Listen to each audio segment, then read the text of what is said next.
आज जेहेतु पवित्र पद्मिनी एकादशी थिला तो घर समस्त काम सारी मुझे सकाल सकाल पहुँच जाइली महाप्रभु को माला गुंथवा लगी। ये आपण मैंने देखिपे 108 पद्म फुटाई रखाई एवं महाप्रभु देखु था केते सुंदर भाव में बेश करमती देखला आखि सतरे लाखी जाऊँगी।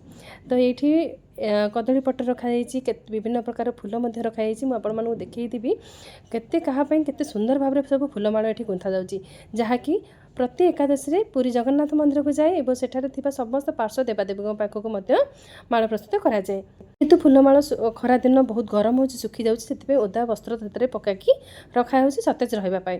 तो ये जो मालाटी आपण मैंने देखुं ये प्रभु जगन्नाथ केवल ये गोटे माला नुहे बहुत माला प्रभु जगन्नाथ प्रस्तुत करा जाए।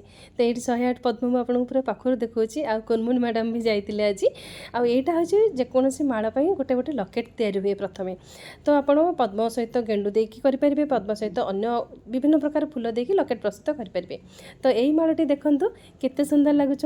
तो यही मालाटी माँ भुवनेश्वरी आई जो लकेटी देखुं पानपत्र दिखाई सेटा हनुमान। तो ये लकेटी जड़े भक्त तैयारी करके जो मालाटी प्रस्तुत कराला हनुमान से लकेटी गुंथा होगा जेहेतु से आग्रह सहित देते भक्तिर सह देते से माला गुंथा है। आई जो मालाटी देखुं यहाँ माँ महालक्ष्मी देखते केते सुंदर लगुच।